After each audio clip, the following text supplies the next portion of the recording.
যশোরে গণভোটে হ্যাঁ ভোটের পক্ষে এবং নির্বাচনে ভোটদানে উদ্বুদ্ধকরণ ও সচেতনতা সৃষ্টিতে সড়কে মাইকিং করা হয়েছে। ত্রয়োদশ জাতীয় সংসদ নির্বাচন ও গণভোট উপলক্ষে পটুয়াখালীতে জেলা ইমাম সম্মেলন অনুষ্ঠিত হয়েছে। দিনাজপুরের হিলিতে ভোট গ্রহণ কর্মকর্তাদের প্রশিক্ষণ অনুষ্ঠিত হয়েছে।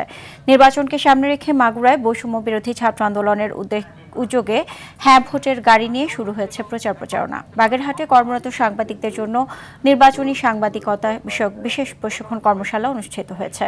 বরগুনার পাথরঘাটায় নির্বাচন উপলক্ষে নৌবাহিনীর ফুট পেট্রোল পরিচালিত হয়েছে। দিনাজপুরে জমিয়তে উলামায়ে বাংলাদেশ দিনাজপুর জেলা শাখার নির্বাচনী মতবিনিময় সভা অনুষ্ঠিত হয়েছে। গাজীপুরে 5টি সংসদীয় আসনের প্রতিদ্বন্দ্বী প্রার্থীদের সাথে রাজনৈতিক দল ও প্রার্থীর আচরণ বিধিমালা সম্পর্কিত অবহিতকরণ সভা অনুষ্ঠিত হয়েছে।